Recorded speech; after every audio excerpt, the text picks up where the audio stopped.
तो आज हम कटिंग करने जा रहे हैं कोट सेट की। तो ये कोड है। पैंट हम बाद में काटे, दूसरी वीडियो में बहुत काट के दिखाएंगे, बहुत लंबी वीडियो हो जाती है।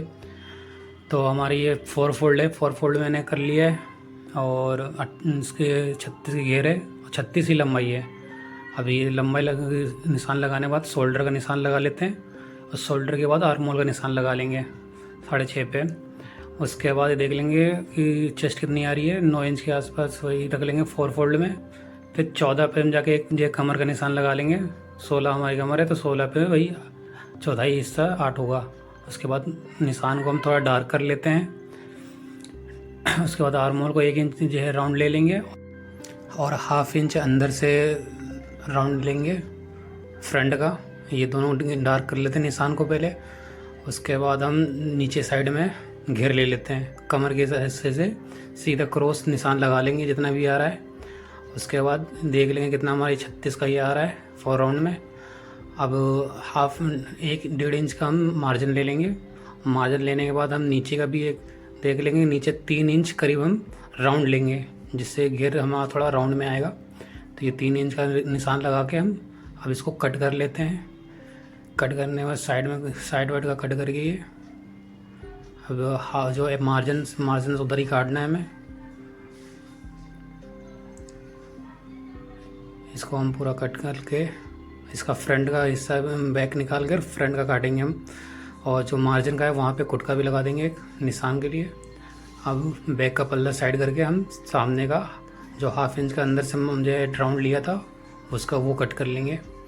उसके बाद अब हम ये देख लीजिए दोनों ऐसे हो गए। अब हम फ्रंट में गला भी कटेंगे क्योंकि इसमें कॉलर लगाएंगे।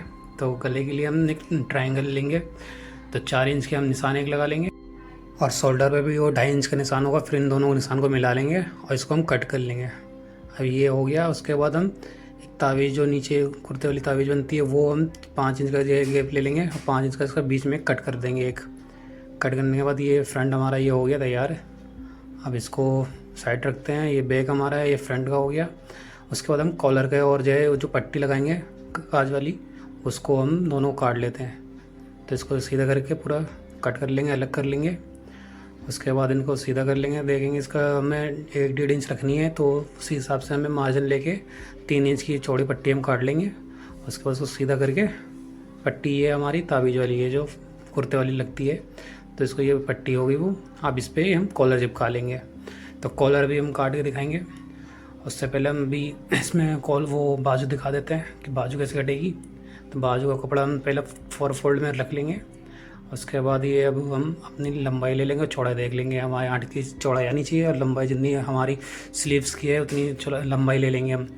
उसके बाद 3.5 इंच का हम नीचे एक और निशान लगा कर उसको डार्क कर लेंगे चौक से। और उसके बाद ये हमारा राउंड रहेगा और मोहरी हमारी जितनी रखनी है वो मोहरी का हम निशान लगा लेंगे और मार्जिन का निशान लगा लेंगे।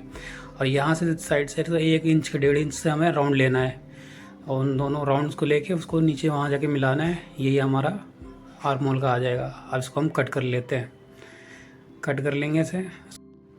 अब इसे काटने के बाद हम इसे खोलकर फ्रंट का हिस्सा भी हम 1/2 इंच का डाउन करेंगे।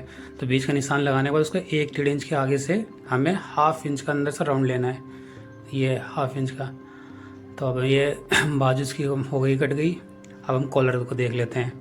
तो कॉलर का इजी हमारा वही 17 का होगा और चौड़ा वही 4-5 इंच चौड़ा ले लेते हैं। उसके बाद इस पर हमें 3.5 इंच का लंबाई लगाने हैं और कॉलर की लंबाई जो हमें है तो एक बार हम ऐसे भी नाप लेते हैं। उसके बाद हम फ्रंट का रख के फ्रंट हमारा जितना आ रहा है करीब 1.5 इंच की पट्टी लगेगी और 5-6 का ये है तो 12 इंच का तो ये होगी। और बैक जितना आएगा हमारा कंधी से उतना ही 5-6 वही 16-17 की आ जाएगा। तो 17 इंच 8.5 इंच पे हम निशान लगा लेंगे और 1 इंच का हम चौड़ाई कर लेंगे निशान। फिर वहीं से 1 इंच इस साइड में निशान अंदर की साइड ले लेंगे और देखेंगे दोनों के बीच में 1 इंच का गैप है। उसके बाद ऊपर की साइड में हम देखेंगे ये हल्का सा यहाँ पे 1/2 इंच का भी हाफ होता है उसको 2 सूत का, उसको हमें हल्का सा क्रॉस करना है। उसके तो ऊपर की साइड में हम जो निशान लगा लेंगे 2.5 इंच का और फिर वहाँ पर भी उतना ही क्रॉस करना है हमें। अब उसके बाद यहाँ पर हम वही 1/2 इंच का हाफ और नीचे भी 1/2 इंच का हाफ, इन दोनों को निकाल कर एक निशान जो है कोने इस साइड में ऊपर निकालेंगे जाकर और यहीं हल्का सा बाहर नीचे साइड में निकाल कर ये शेप दे देंगे, एक राउंड शेप जो होती है इसकी। तो इसमें ही जो है बैंड पट्टी की ज़रूरत नहीं पड़ेगी। इसमें ऐसी कॉलर से आपको ऐसी कट जाएगा, बैंड पट्टी वाला कॉलर एक साथ कट जाता है इसमें। बहुत बेहतरीन लगता है ये कॉलर, बना के भी दिखाएंगे आपको। और ये कंप्लीट हो गया कॉलर। अब इसको चिपका लेंगे, चिपकाने के बाद ये तैयार हो जाएगा। मार्जिन इसी पे है, सिलाई इसी कॉलर के ऊपर ही चलेगी। और ये कॉलर का कपड़ा है तो ये इस पर चिपक जाएगा और फिर इससे कॉलर ये बन जाएगा। तो ये सारे हमारे कट के जो हैं, अब इसको आपको सिल के दिखाते हैं कहाँ पे कैसे कौन कौन से पल्ले कैसे जुड़ेंगे, और पूरा आपको मशीन पे दिखाते हैं। तो पहले हम सबसे पहले वही कांच पट्टी बना लेते हैं। तो इसमें बहुत इजी तरीका है इसमें। सबसे पहले वो पट्टी जोड़ लेंगे, नीचे की जितनी एक्स्ट्रा है निकाल देंगे, जहाँ तक कट हुआ है वहीं पे हल्का सा दोनों साइड में निकाल के बीच में मार्जिन दे देंगे आधा इंच के करीब। अब ये दोनों साइड कुटका लगा लेंगे ये, और ये पट्टी कुटका लगाने के बाद इनको 1/2 इंच को ही अंदर फोल्ड करके पूरी नीचे तक सिलाई लगानी है इसमें। ये हमारी ये निकाल देना है साइड में। अब इसको यहाँ निकाल के करीब 1 से 1.5 इंच एक्स्ट्रा पट्टी हमने काट ली है एक्स्ट्रा। अब उसके बाद दूसरी साइड भी हम लगा लेते हैं सिलाई। दूसरी साइड सिलाई जो लगाएंगे उसको बराबर से ही काट देंगे, जहाँ तक कटा हुआ है वहाँ पे वो सिलाई लगा लेंगे। अब ये एक्स्ट्रा जो है ये पल्ला से हम काट देते हैं। अब ये जितना हिस्सा है ये ऊपर साइड आ जाएगा, जितना भी अंदर को आ गया उसके ऊपर, और फिर वही पल्ला इसके ऊपर चढ़ के इस पर सिलाई लगा देंगे। अब इसमें बहुत इजी तरीका है ये लगाने का। अब इस अंदर कच्चा भी नहीं रहेगा, बिल्कुल साफ पक्का भी दिखेगा। और ये हमारा ये 3 कोना यहाँ पे बन गया। तो अब ये देखो कितना बेहतरीन अंदर पक्का भी तैयार हो गया। अब कंधी हम लगा लेंगे, ये कंधी लग गई है। और इसके बाद हम इस पर बाजू मोड़ लेंगे। बाजू मोड़ने के बाद बाजू भी चढ़ा देंगे इस पर, आर्म होल पे बाजू लगा लेंगे। अब ये बाजू हमारी बाजू भी ये दोनों ये देखो लग गई है। अब इसको हम इसकी साइड लगा लेते हैं, दोनों साइड लगा लेंगे। दोनों साइड की सिलाई लगा लेते हैं। अब ये दोनों साइड की सिलाई भी लग गई है। सिलाई लगने के बाद इसका हम दामन मोड़ लेंगे। दामन पे हमने ज़्यादा दबाव लिया, ज़्यादा एक्स्ट्रा दबाव रखा नहीं था, मार्जिन लिया नहीं था, तो इसलिए बहुत ही बारीक मोड़ना है इसको। और ये बारीक ही मुड़ता ही है, इसलिए इसका कम मार्जिन लिया था हमने नीचे। अब ये मुड़ गया है दामन। अब इसका पूरा ये तैयार हो गया। सिर्फ अब इसमें हमें कॉलर लगाना है। तो अब इस पर हम कॉलर वही बना लेते हैं, जो कॉलर हमने चिपकाया काटा था उसको चिपका लिया था। अब नीचे मोड़ने भर का मार्जिन लेके इसे मोड़ लेते हैं नीचे।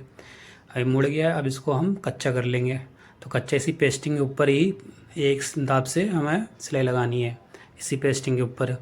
अब ये हमारी पूरा सिलाई लग गई। अब इसको छांट देते हैं। और ध्यान रहे जहाँ पे इसका वो है वहाँ पे गुटका लगा लेंगे, जहाँ पे इसका राउंड है तो गुटका लगाने के बाद इसका पलट लिया है। अब इसको एक लब की सिलाई से हम लगा लेंगे। अब इसको जो बीच वाला मार्जिन है ये मैंने यहाँ पे हमने बैंड जैसे दिखाना है, तो एक सिलाई बीच में लगानी ज़रूरी है। अब इसको हम छाँट कर, ये देखो पूरा कॉलर है हमारा, ये सेट वाला कॉलर तैयार हो गया पूरा। अब इसको हम नाप लेंगे, बीच का सेंटर इसमें भी लगा लेंगे और दोनों को हम चढ़ा देंगे मेन पल्ले को उस पर रख के कच्चा करके। अब इसको हम पक्का कर लेते हैं।